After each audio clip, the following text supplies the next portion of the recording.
ಗದಗ ಜಿಲ್ಲೆಯ ಐತಿಹಾಸಿಕ ಲಕ್ಕುಂಡಿಯಲ್ಲಿ ದಿನಕ್ಕೊಂದು ರೀತಿಯ ಅಚ್ಚರಿ ಜೊತೆಗೆ ಜನರಲ್ಲಿ ಆತಂಕ ಶುರುವಾಗಿದೆ. ಚಿನ್ನ ಸಿಕ್ಕ ನಂತರ ಇಲ್ಲಿನ ಕೋಟೆ ವೀರಭದ್ರೇಶ್ವರ ದೇವಸ್ಥಾನದ ಆವರಣದ ಮುಂಭಾಗದಲ್ಲಿ 4 ಬ್ಲಾಕ್ಗಳಲ್ಲಿ ಜನವರಿ 16ರಿಂದ ಉತ್ಖನನ ಕಾರ್ಯಕ್ರಮ ನಡೆಯುತ್ತಿದೆ. ಇಲ್ಲಿಯವರೆಗೆ ಸುಮಾರು 10 ಅಡಿಗಳ ಆಳದಲ್ಲಿ ಉತ್ಖನನ ಕಾರ್ಯ ನಡೆದಿದೆ.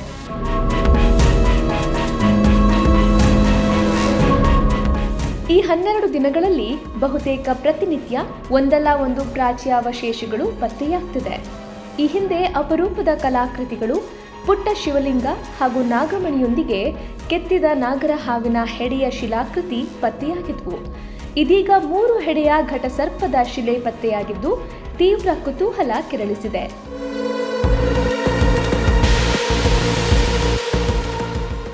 ಕೋಟೆ ವೀರಭದ್ರೇಶ್ವರ ದೇವಸ್ಥಾನದ ಆವರಣದಲ್ಲಿ ಉತ್ಖನನದ ವೇಳೆ 3 ಹೆಡೆಯ ನಾಗರ ಕಲ್ಲು ಸಿಕ್ಕಿದೆ.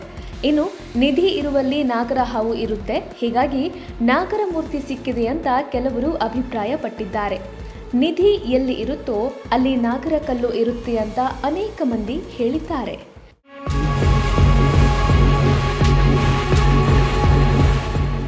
ನಾಗರ ಸರ್ಪಗಳಲ್ಲಿ 3 ಹೆಡೆ ಪಂಚಮುಖಿ, ಸಪ್ತಮುಖಿ ಇರುತ್ತವೆ. ಅವು ನಿಧಿ ಇರುವ ಸ್ಥಳವನ್ನು ಗುರುತು ಮಾಡುತ್ತವೆ.